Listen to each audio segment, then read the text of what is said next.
New season of Survivor. It's Survivor 48. Can you believe 48 seasons? No. It premiered Wednesday. It's been on the air for almost 25 years. Karen and I got the chance to talk with the show's host and executive producer, the one and only Jeff Probst, about the season and what's ahead for the show. Check this out.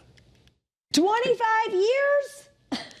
I know. It's crazy. It really is crazy. Even listening to you two say that, it does take me back to the summer of 2000 when Survivor premiered and Richard Hatch was walking around naked and nobody knew what this show was. And here we are still going. I want to add, I read somewhere that it was an interview with Sandra Bullock while you were working for Access Hollywood that caught Mark Burnett's eye. Is that a true story?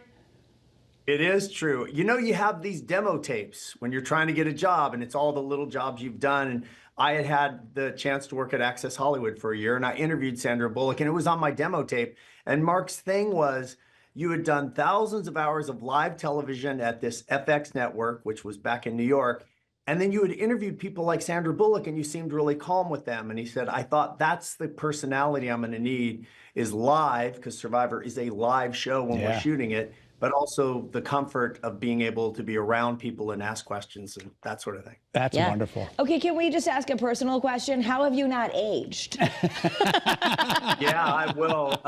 Good lighting and a lot of makeup this morning, that's for sure. The tribe has spoken. It's time for you to go. Included in TV Lands, the 100 greatest TV quotes and catchphrases. What do you think of that? Well, you know, the funny story about that is right before we started shooting, we're in Pulau Tiga and Who Wants to Be a Millionaire was on. And Regis was this giant star and he would say, is that your final answer? And I kept saying to Mark Burnett, I need a line. I need a line. No, you don't. Just pass the torch. I was like, no, I got to say something. He got so frustrated with me that one day he said, all right, Jeff, you want a line? I'll give you a line. Here's what you say. You tell him, you say, obviously your tribe don't want you around no more. I said, yeah, that's not going to work. And he goes, I don't know what to tell you. The tribe has spoken, Jeff. That's it. And I was like, oh my God, the tribe has spoken. The tribe has spoken. That's absolutely. beautiful. You know, speaking of making voices heard, there's something new, which has got to be hard to do when you've been doing this for 25 years. But this time, there's going to be a little bit more audience engagement. Can you talk to us about that? Yeah, well, it's actually, it's okay, here's what's happening. We have Survivor 48, which is airing this season. During 48, we're already looking ahead to Survivor 50. And so the theme of Survivor 50 is going to be in the hands of the fans. And what that means is throughout 48, fans are going to have opportunities to cast their vote for the type of game they want to see in 50, because we're going to go shoot 50 shortly. So it's the first time ever that we are turning the creative over to the fans. They will decide what kind of game the players encounter, and then we'll go shoot it. So we're doing two things at once. We're airing this season and looking forward a year from now. Now, Jeff, is it true that the contestants have to meet with a psychology team and give like a full examination of their life? Yeah, casting is a very exhaustive process. And if you keep making it deeper in, you will end up meeting with our psychologists. It's not to find out if something's wrong with you. It's to find out who are you. That's all we're interested in. There's not a right or a wrong. You don't have to have survived a plane crash. We just want to know really who you are so that we can then put you with a group of people that will either complement you or contrast with you.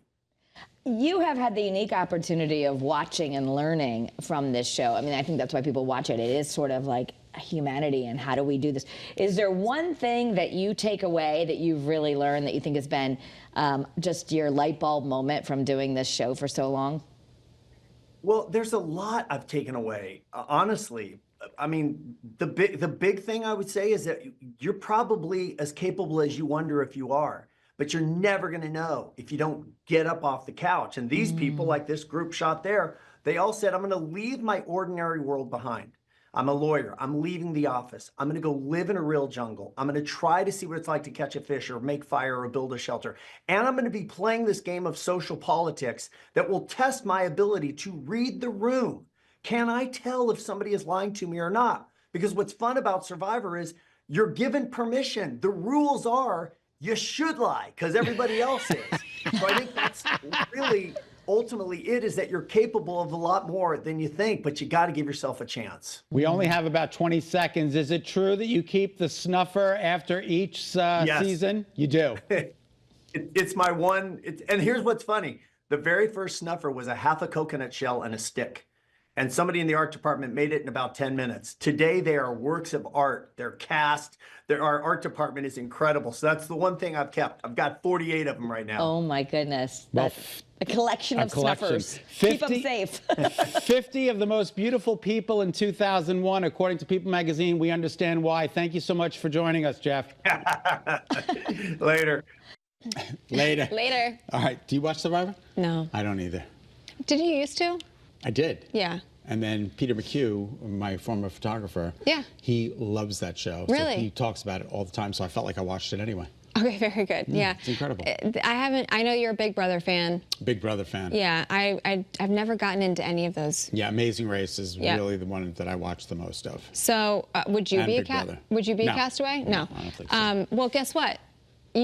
People at home could be. Since we're on the topic, if you think you can outwit, outplay, and outlast, now is your chance. Join us on the upcoming Survivor casting call. Yes, happening Thursday, March 13th from 2 to 6 p.m. at Mohegan Sun.